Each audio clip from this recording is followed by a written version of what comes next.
하나님께서 우리에게 주시는 말씀은 사도행전 9장 10절부터 19절까지의 말씀입니다. 제가 가진 성경은 신약성경 202페이지에 있습니다. 사도행전 9장 10절부터 19절까지의 말씀입니다. 한 절씩 교독하겠습니다. 그때에 다메섹에 아나니아라 하는 제자가 있더니 주께서 환상 중에 불러 이르시되 아나니아야 하시거늘 대답하되 주여 내가 여기 있나이다 하니 주께서 이르시되 일어나 집가라 하는 거리로 가서 유다의 집에서 다섯 사람 사울이라 하는 사람을 찾으라. 그가 기도하는 중이니라. 그가 아나니아라 하는 사람이 들어와서 자기에게 안수하여 다시 보게 하는 것을 보았느니라 하시거늘 아나니아가 대답하되 주여 이 사람에 대하여 내가 여러 사람에게 듣사온즉 그가 예루살렘에서 주의 성도에게 적지 않은 해를 끼쳤다 하더니 여기서도 주의 이름을 부르는 모든 사람을 결박할 권한을 대제사장들에게서 받았나이다 하거늘 주께서 이르시되 가라. 이 사람은 내 이름을 이방인과 임금들과 이스라엘 자손들에게 전하기 위하여 택한 나의 그릇이라. 그가 내 이름을 위하여 얼마나 고난을 받아야 할 것을 내가 그에게 보이리라 하시니 아나니아가 떠나 그 집에 들어가서 그에게 안수하여 이르되 형제 사울아 주 곧 내가 오는 길에서 나타나셨던 예수께서 나를 보내어 너로 다시 보게 하시고 성령으로 충만하게 하신다 하니 즉시 사울의 눈에서 비늘 같은 것이 벗겨져 다시 보게 된지라. 일어나 세례를 받고 음식을 먹음에 강건하여 지니라. 아멘. 옆에 분들 인사하겠습니다. 샬롬. 네, 주님의 사랑으로 살아갑니다. 한 주간도 잘 지내셨나요? 네, 너무 더운 날씨 속에서도 보니까 그래도 주님께서 잘 지켜주셔서 다들 건강한 모습으로 뵐 수 있어서 참 감사를 드립니다. 눈이 어두워서 글을 잘 못 보는 사람에게는 뭐가 필요하죠? 안경이라는 게 필요합니다. 안경이 있어야 눈이 잘 안 보이면 선명하게 볼 수 있는 도구로 안경이 필요하죠. 이와 같이 눈이 어두워서 하나님을 잘 볼 수 없는 자기 열심으로 살아가는 자들에게 성경이 바로 이와 같은 안경의 역할을 합니다. 하나님을 선명하게 보여줄 수 있기 때문이죠. 그래서 눈이 어두워서 하나님을 잘 알 수 없는 것이 사람의 죄의 본성인데 우리에게는 안경과 같은 말씀이 있습니다. 이 말씀을 통해서 하나님을 선명하게 알아갑니다. 그럼 오늘 예배를 통해서 우리들이 이 말씀이라는 것을 통해서 우리가 오늘 본문을 통해서 하나님이 어떤 분이라는 것을 선명하게 볼 수 있고 우리 죄에 오염되어 있어서 여러 가지로 눈이 어두워진 우리 삶 가운데에 하나님께서 우리의 길을 선명하게 비출 수 있기를 주의 이름으로 축복합니다. 하준이가 한 4살쯤 됐을 때 유치원에 갔습니다. 유치원에 가서 노래를 하나 배워왔습니다. 그래서 집에 와서 아주 자랑스럽게 노래를 부르기 시작했습니다. 삐약삐약 병아리. 그래 뭡니까? 그렇죠. 음메 송아지 막 불렀는데 이상하게 엄마가 따라 부르는 거예요. 삐약삐약 병아리. 엄마가 따라 부르는 거예요. 그래서 하준이가 이렇게 말했습니다. 엄마, 내가 유치원에서 노래 배우는 거 집에서도 들려요? 이렇게. 그러니까 이상한 거예요. 자기가 자기만 배운 줄 알았는데 엄마가 알고 있는 겁니다. 자기의 생각, 4살짜리 꼬마의 생각으로는 분명히 이거는 내가 유치원에서 배운 노래를 집에서도 들리기 때문에 엄마가 아는 거야. 근데 우리가 알고 있기로는 그렇습니까? 아니잖아요. 마찬가지입니다. 사진 하나를 보여드릴 텐데요. 운전하고 가고 있었습니다. 옆에 있는 예쁜 여자친구가 이렇게 말했어요. 커피 마시고 싶지 않아? 남자가 난 괜찮은데? 그러니까 3번 어떻게 됐죠? 남자는 왜 갑자기? 이해가 되지 않는 상황이 벌어지는 겁니다. 왜요? 왜 이런 일이 벌어질까요? 사실 여성분들은 커피 마시고 싶지 않아? 이 말은 무슨 말이냐면 나 지금 커피 마시고 싶어요. 근데 남자들은 커피는 커피고 이런 일이에요. 나는 괜찮은데? 진짜 난 괜찮다는 뜻이에요. 나는 지금 운전에 집중하고 있으니까 나는 지금 커피 안 먹어도 돼. 이런 말이에요. 근데 여성분들은 나는 지금 커피 마시고 싶다고 말하고 있기 때문에 괜찮아라고 말하면 자기가 무시당하는 것 같죠. 그래서 여성들은 삐집니다. 그래서 바로 3번 이렇게 됩니다. 그 4번 남자들은 이해를 못하는 거예요. 왜 커피 마시고 싶지 않아? 그래서 난 안 마시고 싶은데 이랬는데 갑자기 삐지는 거예요. 이해가 되지 않는 상황이 벌어지는 거죠. 여러분 이렇게 남자와 여자의 차이도 있어요. 그리고 4살짜리와 어른의 차이도 있어요. 우리가 아는 지식의 양에 따라서 이해하는 각도도 다르고 이해하는 역량도 달라요. 부모는 자녀를, 또 자녀를 부모를, 젊은이는 노인을, 노인은 젊은이들을, 여자는 남자를, 남자는 여자를 이렇게 서로 이해하는 그 폭이 너무너무 다릅니다. 이렇게 사람이 사람을 이해하는 것도 어려운데 하물며 창조주이신 하나님이 그리고 피조물인 우리가 생각이 같을까요? 아니죠. 늘 이 차이가 납니다. 어떻게 그 하나님의 지혜와 지식의 부요함을 어떻게 피조물된 우리들이 가늠할 수 있겠습니까?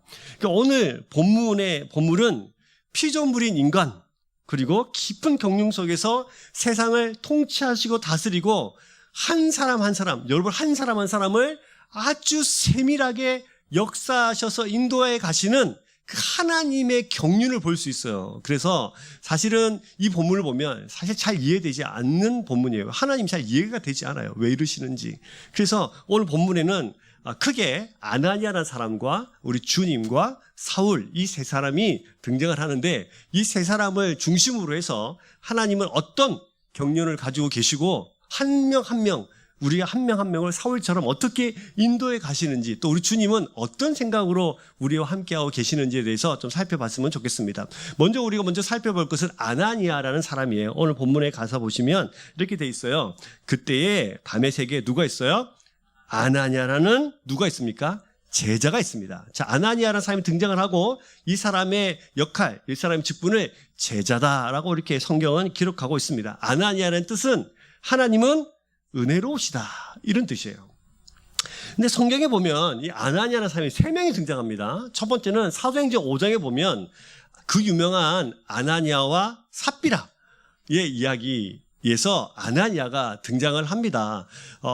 많은 사람들이 예루살렘에서 이제 성령의 세례를 받고 성령의 충만을 받고 성령의 이제 강림을 경험하고 나서 예루살렘을 떠나지 않고 있을 때 많은 헬라파 유대인들, 디아스파라 유대인들이 예루살렘에 머물러 있었어요. 그때 이게 다 그들이 먹고 사는 문제가 어려운 겁니다. 그래서 예루살렘에 있는 성도들이 자기 집도 팔고 냉장고도 팔고 땅도 팔고 막 이래가지고 다 이게 먹여 살리기 시작했어요. 근데 그때 자기 것이 너무너무 아까워서 숨겼던 사람이 있는데 그 사람 이름이 누굽니까?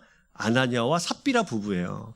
그래서 이 아나니아가 한 명 등장을 합니다. 그리고 사도행전 23장에 가보면 이 바울을 죽이려고 관계를 짰던 대제사장 아나니아가 등장을 합니다. 그리고 오늘 본문에 사도행전 9장에서 오늘 우리 본문에 등장하는 아나니아가 등장하죠. 세 명의 아나니아가 등장해요. 이들의 이름은 다 똑같아요. 뭐라고요? 하나님은 은혜로우시다.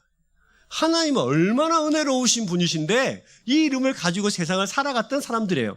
그러나 애석하게도 사도행전 5장의 아나니아와 사도행전 23장의 대제사장 아나니아는 이 이름의 뜻대로 살지 못했고 오늘 본문에 등장한 사도행전 9장에서 아나니아는 이 이름의 뜻대로 세상을 살아갔던 사람입니다. 사실 우리가 잘 아시다시피 사실 사도 바울은 사도 바울이 되기 전에 사울은 하나님의 도를 따르는 그리스도인, 즉 그 그리스도인들을 아주 유명한 사람이었잖아요. 예수 믿는 사람 잡아다 죽였던 사람들이에요. 그런데 여러분 이 다메섹에까지 무려 예루살렘에서 240km 되는 먼 거리를 와서 하나의 목적으로 이 땅에 달려온 사람이 사울 아니겠습니까? 여기 있는 사람들 좀 잡아 죽여야겠다. 어느 누가 그런 사람을 하루아침에 그리고 그가 그렇게 중요한 그리스도인이 되었다고 사울을 말할 때 누가 그것을 믿을 수 있겠습니까? 진짜 못된 사람, 예수 열심히 믿는 사람, 잡아 죽이는 사람이 나 어느 아침 내가 예수 믿는 사람이 됐어. 그럼 누가 그걸 알아듣겠어요? 누가 또 받아주겠어요? 아무도 믿어주지 않겠죠. 그때 초대교회와 이 사울이라는 사람을 중재해서 하나님의 뜻을 초대교회에 설명하고 세상을 설득시키는 한 사람이 중간자 역할을 등장하는데 그 사람이 누구예요? 아나니아라는 사람이에요. 우리가 이 아나니아라는 사람을 좀 더 깊게 살펴보기를 소망합니다. 자, 10절을 보시면 그때 다메섹에 아나니아라는 제자가 있더니 주께서 환상 중에 불러 이르되 아나니아야 하니 어떻게 됐어요? 대답하되 주여 내가 여기 있나이다. 이렇게 대답을 했어요. 성경에서 부르실 때 주여 내가 여기 있나이다. 이러는 사람들은 대체적으로 하나님을 향해서 이미 충성된 자세를 가지고 있었던 사람들입니다. 대표적으로 예를 들면 주님께서 하나님께서 창세기 22장에 보시면 아브라함 불러요. 아브라함아 이렇게 부르니까 주여 내가 여기 있나이다 이렇게. 또 우리가 알듯이 사무엘을 보면 주님께서 사무엘을 부르시거든요. 사무엘아 이렇게 하면 주여 내가 여기 있나이다 이렇게 대답을 합니다. 이미 대답을 할 때 이미 자세가 나는 당신이 무슨 말을 하더라도 나는 뭐 하겠다? 순종하겠다는 뜻이에요. 이제 부모님들이 여러분들 이름을 여기 이제 청년들 우리 중고등부 애들 있는데 부모님 여러분 이름을 부르면 여러분 어떻게 합니까?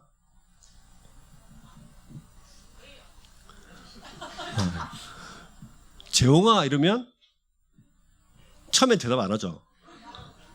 처음에 대답하고 또 재홍아 조금 이제 부르면 아 왜?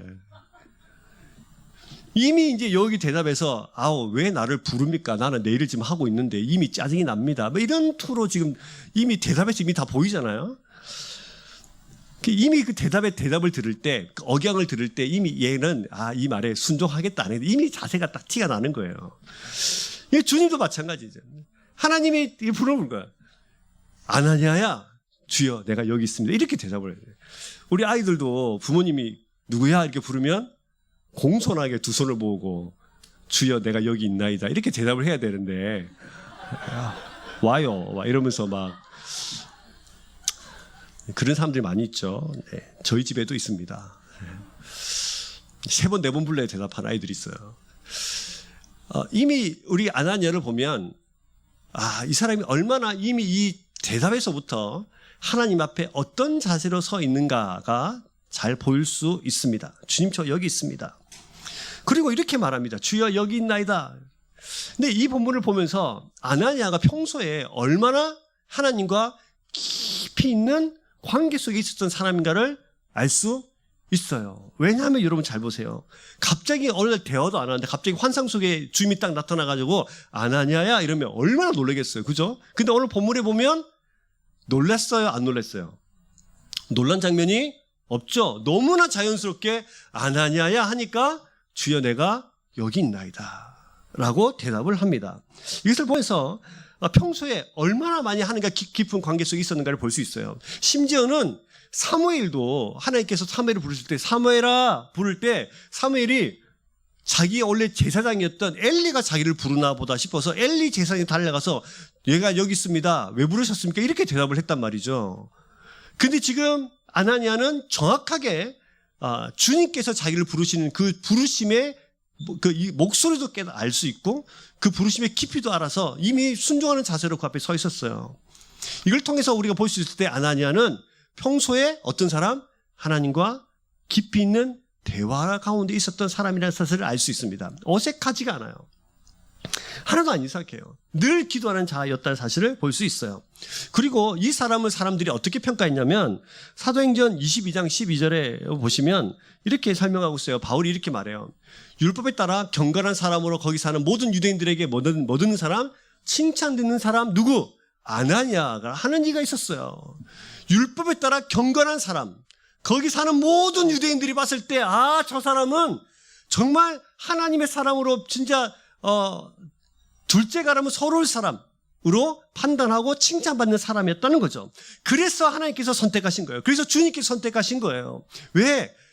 이렇게 초대교를 핍박했던 한 사람 사울을 변화시켜 놓으시고 이 사울이 예수 믿는 사람이 됐다고 말할 때 누구 말을 가장 신뢰해 주겠습니까? 평소에 모든 사람들이 인정할 만하고 평소에 모든 사람이 저 사람이 말이면 진짜일까라고 믿어줄 수 있는 그런 신뢰 있는 사람을 하나님께서 선택하신 거죠. 그 사람이 누구예요? 아나니아라는 사람입니다.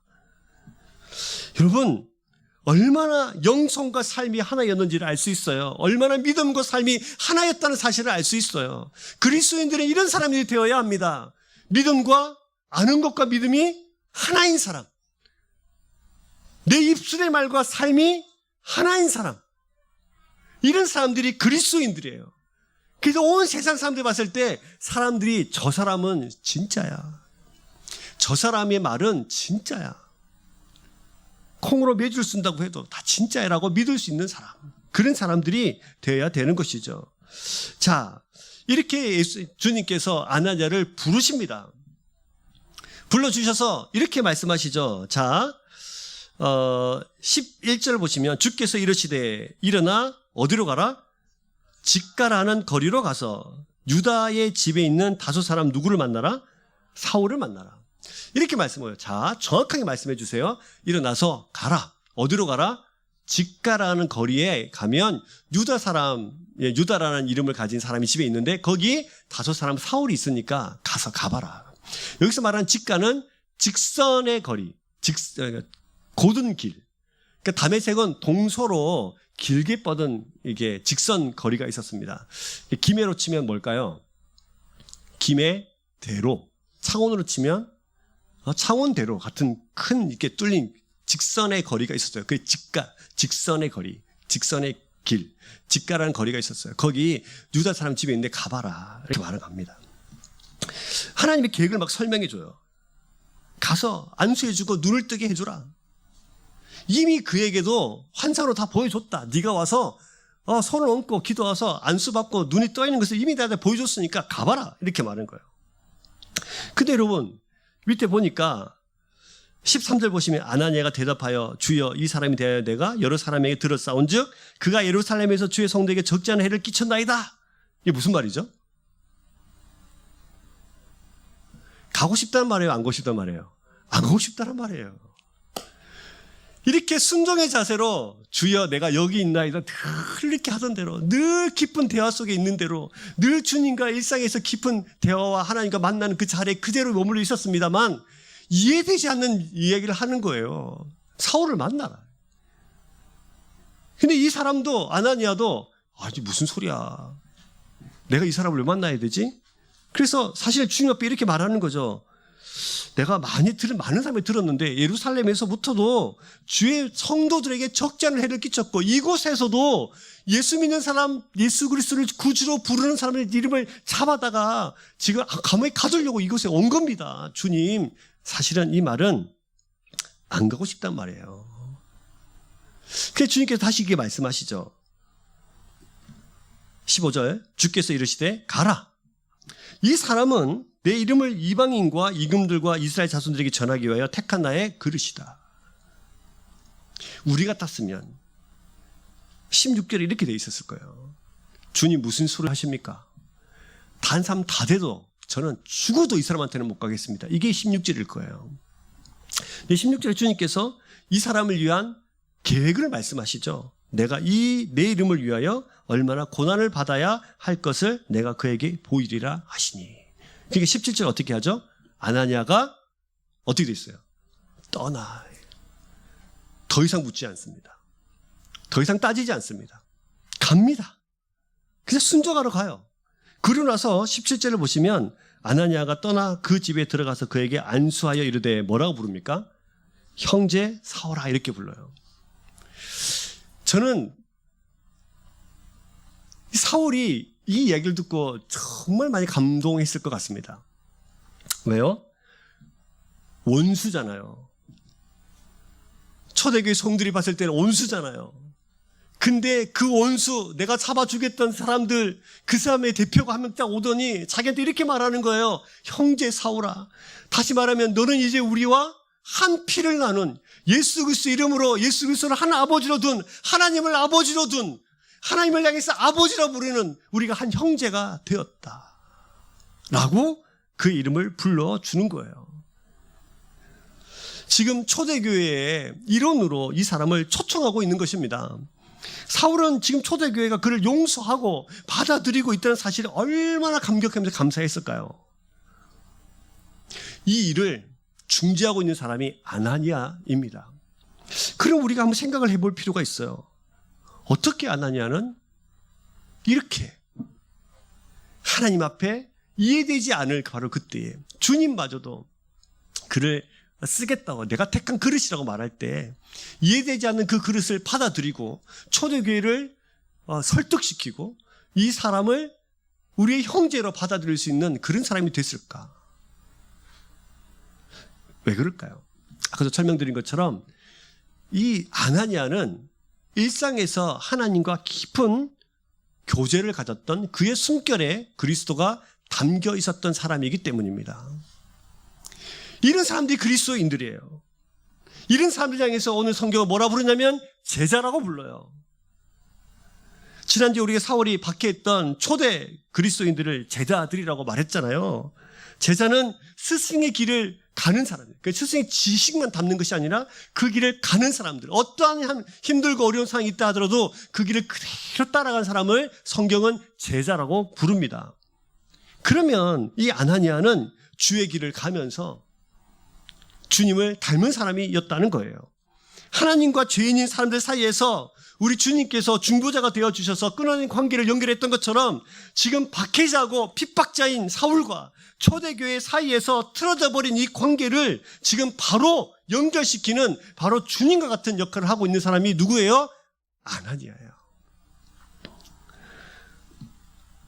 그의 삶에 얼마나 그리스도의 삶들이 묻어 있는지, 그의 숨결에 얼마나 그리스도의 숨결이 묻어 있는지, 주님처럼 그대로 그를 용서하면서 형제 사울로 받아들이고 있는 모습을 볼 수 있습니다.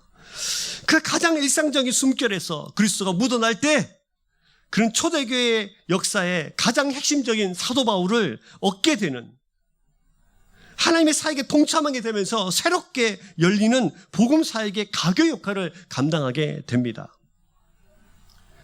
하나님의 공간을 준비하고 그 공간에서 사는 사람들이 되어야 합니다.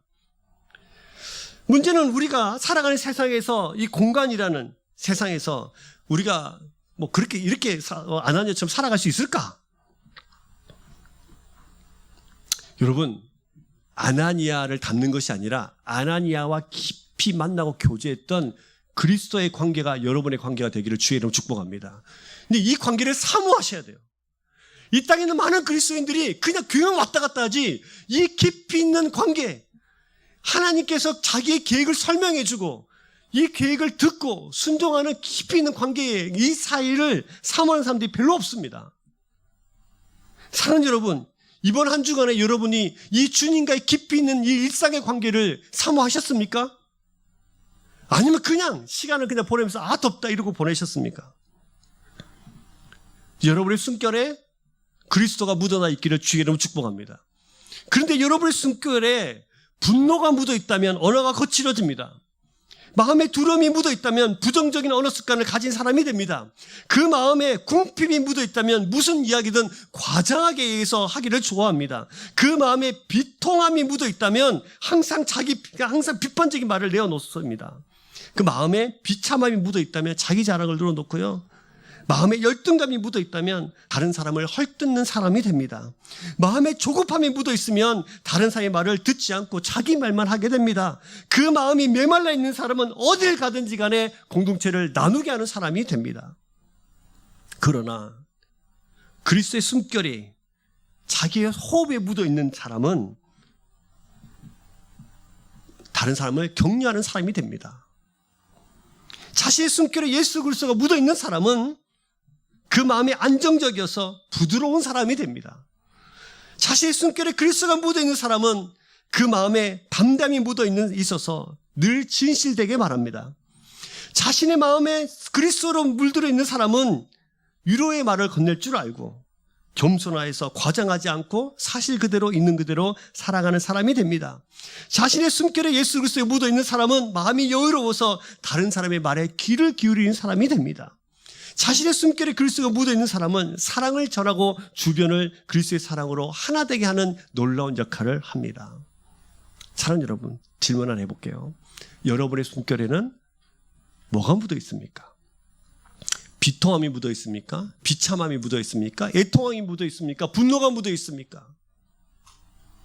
사랑하는 여러분, 여러분 인생에, 여러분의 호흡에 그리스도가 묻어 있기를 주의 이름으로 축복합니다. 이런 사람이 아나니아예요. 여러분 생각을 해보세요.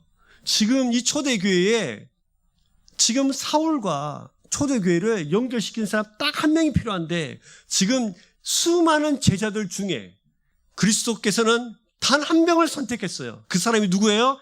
아나니아예요. 여러분의 이 놀라운 사역에 하나님의 역사에 쓰임받는 주의 백성 되기를 소망합니다. 하나님께서 수없이 많은 제자들 중에 한 명을 선택해서 이렇게 가장 고귀하고 순결한 사역을 맡기실 때 너밖에 없다 라고 우리를 선택해 줄 수 있는 사람이요.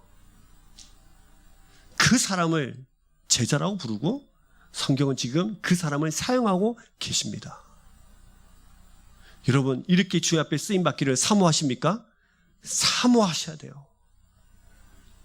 악한 일에 쓰임받지 말고 이렇게 주님께서 귀하게 쓰시는 이 일에 쓰임받고 사랑하고 나눠주고 여러분 숨결에 그리스도가 묻어있는 주의 백성 되기를 주의 이름으로 축복합니다. 자, 여러분, 이렇게 아나니아와 대화하고 있을 때 이 사울은 어떤 시간을 보내고 있었을까요? 이렇게 주님과 대화를 하면서 아나니아에게 사역을 맡기고 계세요. 너밖에 없다. 근데 이 시간에 사울은 뭐 하고 있었을까요? 뭐 하고 있었죠?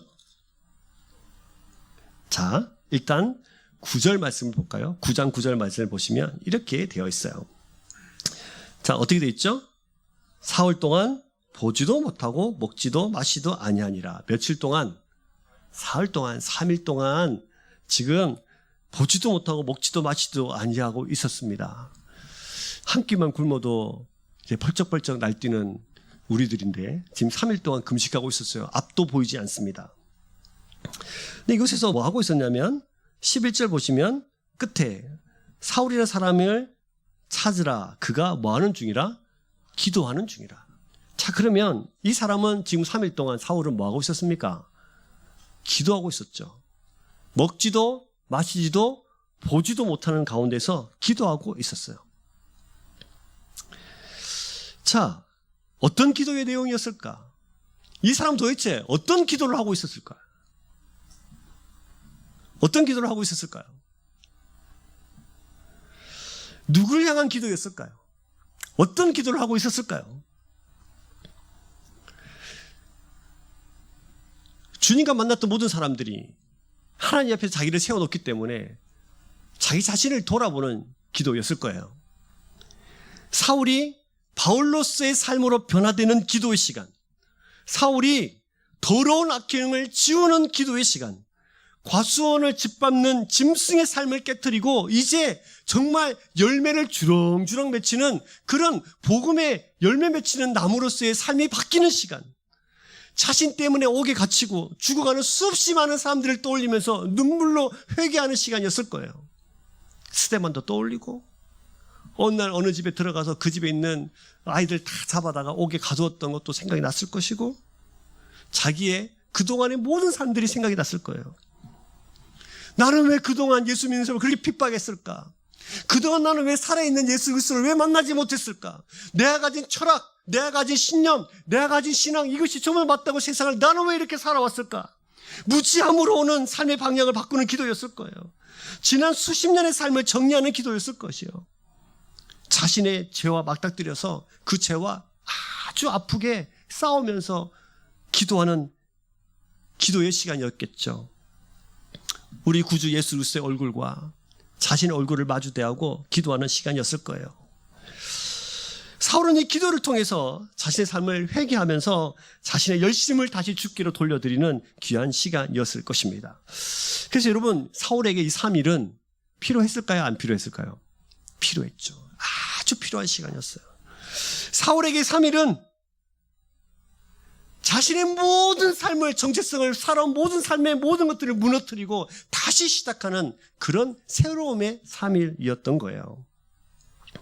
눈을 감겨서 보지 못했던, 지금까지 자기의 육체의 눈으로 세상을 보면서 판단하며 살았던 그 삶을 다 지우고 영적인 눈이 뜨여서 하나님을 보게 되어지는 그런 역사의 삶으로 받게 되는 3일이었습니다. 이렇게 여러분, 회개는 새로움을 만듭니다. 우리나라 초창기에 영적 대각성을 경험했던 우리 초창기의 성경의 그 선교의 역사들이 기록이 많이 되어 있어요. 특별히 부흥의 운동은 1903년에 온산에서 시작돼서 1907년에 평양에서 절정을 이룹니다. 이 영적 대각성은 선교사였던 하디 목사의 시작으로 이 회개 운동이 펼쳐집니다. 어느 날 부흥 사경을 했는데 하디 목사님께서 인도를 하시고 계셨던 거예요. 하디 목사님이 이렇게 말한 거죠. 저는 사실 이 먼 땅에까지 와서 선교하러 왔는데 사실 내가 하나님의 마음으로 여러분들을 사랑하기보다는 이 민족을 아주 열등하고 미개한 종족으로 제가 여기면서 이 땅에 왔습니다. 제가 사실은 여러분들을 별로 사랑하지 않습니다. 이 고백을 하기 시작했어요. 그러다가 자신의 죄를 깨닫고 사경의 도중에 고백하면서 회개하면서 울기 시작했어요. 이후 성도들 역시 그 하디 목사님의 회개에 따라서 죄를 고백하면서 부흥의 역사가 일어나기 시작했습니다.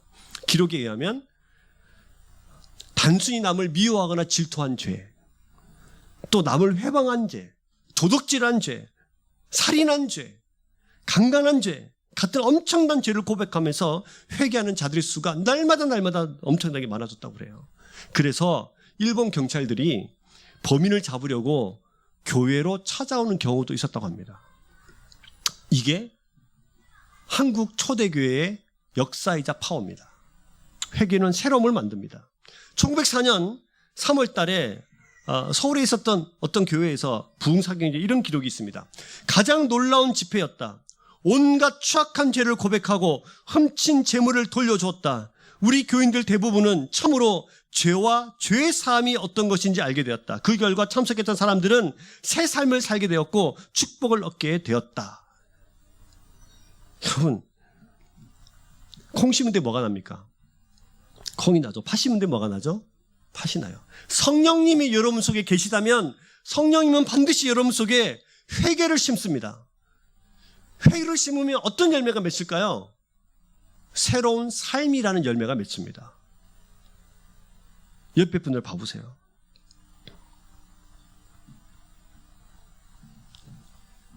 저를 따라 해볼까요? 성령님께서 당신의 마음속에 회개를 심으시면 당신은 새로운 삶이 됩니다.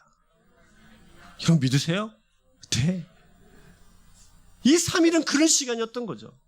성령님께서 사울의 마음속에 깊은 회개를 심으시고 새로운 삶으로, 새로운 사람으로 다시 태어나는 사람. 세상의 기준으로 봤을 때는 어제도 사울이고 오늘도 사울이지만 주님의 입장에 봤을 때는 어제는 사울, 오늘은 바울로서의 삶을 새롭게 시작하는 새로운 삶이 되어졌던 것입니다. 그럼 여러분 이렇게 좀 질문해 볼게요.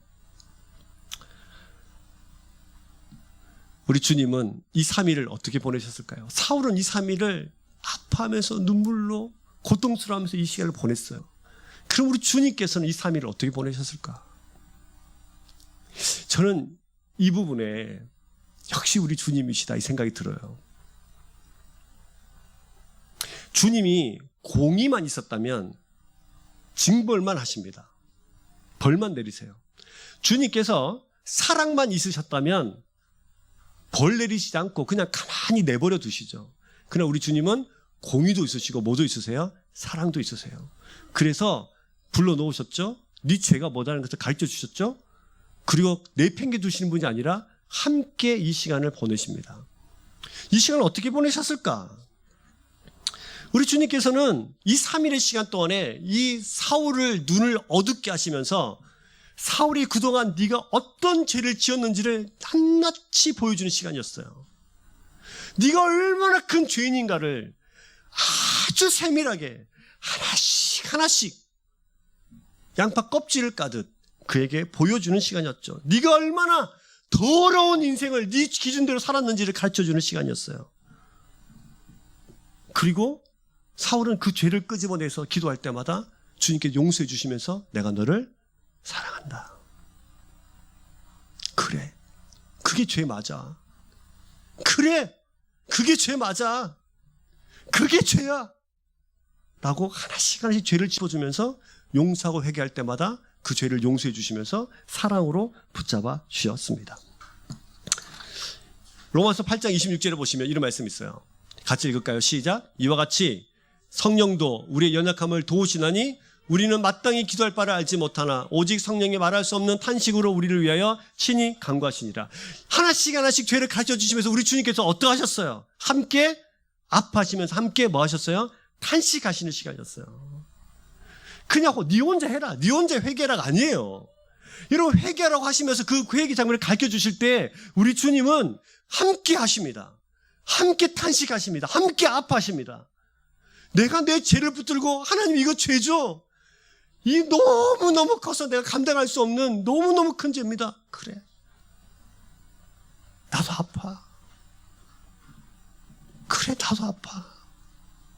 우리 연약함을 도우시면서 같이 아파하시면서 같이 기도하십니다. 그 길을 함께 걷고 계시는 거예요. 이렇게만 끝나셨을까요? 누가복음 15장 7절을 보시면 이런 말씀도 있어요. 같이 읽을까요? 시작. 내가 너에게 이르노니 죄인 한 사람이 회개하면 하늘에서는 회개할 것이 없는 의인 99으로 말미암아 기뻐하는 것보다 더하리라. 한쪽으로는 너무 아파하셨고 회개하고 회개를 끄집어내고 하나님 앞에 다시 인생을 바로 세울 때마다 하나님은 또 뭐 하셨죠? 기뻐하셨어요. 기뻐하시면서 그래 잘하고 있다. 그래 잘하고 있다. 어깨를 쳐주시면서 머리를 쓰다듬어 주시면서 함께 덩실덩실 춤추시면서 이 3일의 기간을 온전히 기쁨으로 보낼 때, 그 회개하는 시간을 보낼 때 주님을 함께 덩실덩실 춤추면서 기뻐하셨던 거예요. 사랑하는 여러분, 우리 주님은 이런 분이십니다. 우리를 불러주시고 그냥 네 혼자 알아서 회개해라 이러신 분이 아니에요. 그 회개의 깊은 3일의 기간 동안 우리와 함께 동행하시는 분이세요. 여러분, 그 주님이 여러분의 주님이 되기를 소망합니다. 여러분, 이 3일이 사실은 우리에게도 필요합니다. 날마다 우리에게 이 3일은 필요해요. 이 3일을 보여주시면서 사울만 그렇게 하는 뜻이 아니라 예수 그리스도를 구주로 고백하는 모든 자들이 이 3일의 같은 시간을 보내셔야 합니다. 내 죄를 깊이 있게 회개하고 주님의 그 탄식도 눈물로 흘리면서 보고 그 다음에 이 모든 것을 내어놓고 새롭게 되어지는 회개 시간이 필요한 거예요. 날마다 우리에게 이 시간은 필요하죠. 예수님도 죽음의 3일이 필요하셨고요. 요나도 물고기 뱃속에서 죽음의 3일이 필요했습니다. 곧 이 3일은 자기 자신을 뭐하는 시간? 죽이는 시간이에요. 회개하면서 죽이는 시간이에요. 이 3일이 날마다 우리에게 필요해요. 우리를 날마다 하나님 말씀 앞에서 회개하면서 내 자신을 죽이는 시간. 왜 필요합니까? 이 시간이 죽어야 살기 때문이에요. 우리가 죽어야 살기 때문이에요. 비로소 죽을 때, 회개할 때 새 생명이 새롭게 태어나기 때문입니다. 사울을 변화시키셨다면 우리도 변화될 수 있습니다. 믿으십니까? 이 사울 보여주면서 메롱 사울만 이렇지 이게 아니에요. 옆에 분들에게 저를 때 축복해 볼까요? 사울도 변화시키셨다면 당신도 변화될 수 있습니다. 저를 따라 해볼까요? 사울도 변화시키셨다면 나도 변화시킬 수 있으십니다. 믿으세요? 사울도 사용하셨다면 그러면 우리도 뭐 할 수 있어요? 사용하실 수 있어요. 아시겠죠? 사울에게 3일의 기도 시간은 자신을 철저히 바꾸고 자신의 지능과 감정과 의지의 모든 것을 하나님 앞에 두 손에 다시 내어두었던 시간이었던 거죠. 제가 좋아하는 책 중에 맥스 루케이도라는 사람이 쓴 하나님이 믿으시는 사람이라는 책이 있습니다. 이 책의 한 구절 제가 소개를 시켜드릴게요. 망가진 도구를 귀한 도구로 만드시는 대장장이 하나님을 만나라. 당신의 인생도 뭐 할 수 있다? 달라질 수 있다. 하나님은 우리를 당신의 형상으로 빚으신다. 재련하고 단련하여 주님 쓰시기에 합당한 아름다운 도구로 다듬어 가신다. 하지만 하나님을 닮는 과정은 때론 힘들고 고통스러워 보인다. 하나님은 우리를 빚어가셔서 주님 닮은 사람으로 만들어 놓기를 원하십니다. 여러분들에게도 그런 소망을 가지고 계십니다. 내가 내 인생에 보면서 나는 이것밖에 되지 않느냐고 늘 우리 생을 보면서 우리가 후회도 하고 실망도 하지만 우리 주님은 여러분들에게 놀라운 계획과 비전을 가지고 계시는 줄로 믿습니다. 오늘 마치 아나니아에게 이 사도 바울이 나중에 바울이 되면서 이 사람은 이방인과 임금들과 이스라엘 자손들에게 전하기 위하여 택한 나의 그릇이라고 말씀하셨던 것처럼 이 깨어지고 모나고 더러운 이 그릇을 사용하십니다. 깨끗게 하시면서. 사랑하는 여러분, 대장장이 주님을 만나기를 주의 이름 축복합니다. 재장되신 주님이 여러분들을 단련시키실 것입니다. 각자마다 다른 방법으로, 그러나 가장 적절한 방법으로 여러분의 모난 부분들을 깎아내실 것입니다. 그럴 때 고통스러울까요? 안 고통스러울까요? 고통스러울 때가 있죠. 저는 여러분들을 위해서 가만히 기도하면서 그러신 것 같아요. 저는 저대로, 여러분 여러분대로, 한 명 한 명씩 하나님의 방법대로, 그러나 여러분들의 가장 적절한 시간과 방법으로 여러분들을 깎아내고 있다고 믿습니다. 이렇게 깎아졌을 때 온전한 공동체가 되고 온전한 제자가 되어지는 거예요. 여러분, 이렇게 놀라운 3일의 시간을 보내면서 그의 인생을 깎아내고 또 깎아서 깨끗한 그릇으로 만들어서 이해할 수 없는 이 그릇을 온 세상이 이해할 수 있는 그릇으로 우리 주님은 만들어 가십니다. 결국 이 사울은 사도 바울이 됩니다. 사도가 됩니다. 사도하고는 전혀 이름이 걸맞지 않은 이 사람이 사도가 됩니다. 그리고 이 사람이 어떤 삶을 살아갑니까? 15절의 말씀대로 이방인과 임금들과 이스라엘 자손을 위해서 복음을 전하는 주의 백성이 돼요. 즉 사울을 선택하시고 그를 새롭게 빚으신 우리 주님께서 사도 바울에게 맡기신 그 특명, 그 사명을 감당한 사람이 되어가고 있었던 거예요. 우리가 알다시피 이 사울은 바울이 되어서 세 차례에 걸쳐서 복음 전도 여행을 떠납니다. 무려 57개의 도시, 13,000km에 되는 먼 거리, 그리고 총독들이었던 벨릭스와 베스도 같은 총독들, 임금들 앞에서도 떳떳하게 주의 복음을 전하고 예수 그리스도가 우리의 구원의 주라고 선포하는 주의 백성이 됩니다. 그래서 여러분, 오늘 읽지는 않았습니다만 9장 31절 말씀을 같이 한번 볼까요? 자, 같이 읽겠습니다. 시작. 그리하여 온 유다와 갈릴리아와 사마리아 교회가 평안하여 든든히 서가고 주를 경외함과 성령의 위로로 진행하여 수가 더 많아지니라.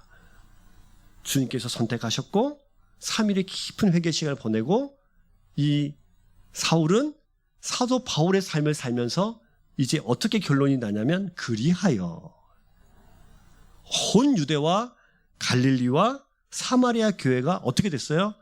평안하여 든든히 서가고 주를 경외함과 성령의 위로로 진행하여 수가 더 많아졌다.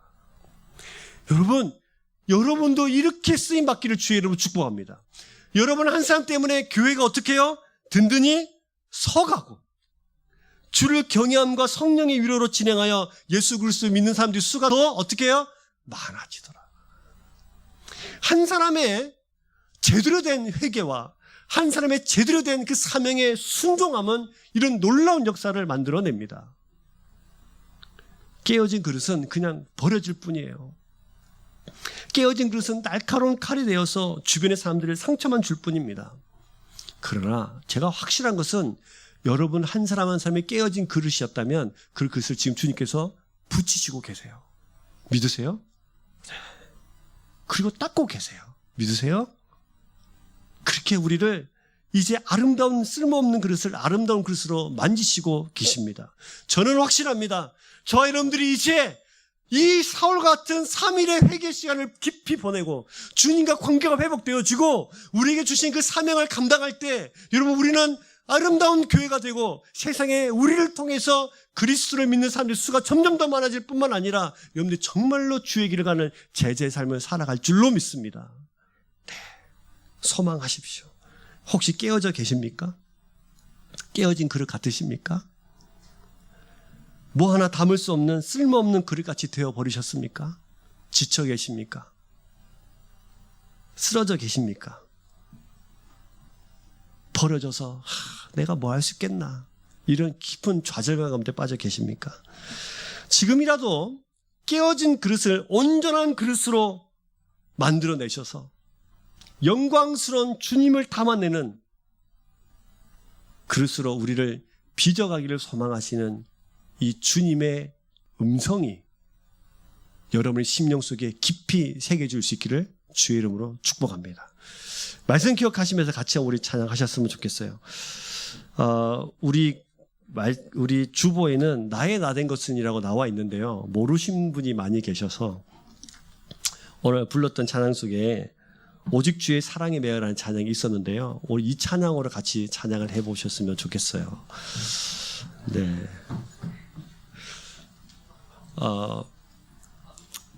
원래 사울이 이렇게 고백하거든요.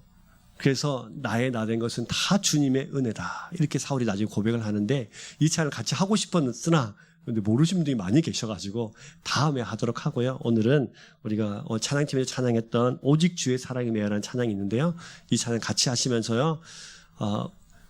저 여러분들을 지금도 만지시기를 소망하시는 주님의 마음이 여러분 속에 깊이 새겨지기를 소망합니다. 같이 이 찬양 같이 하실까요? 신디 켜주세요.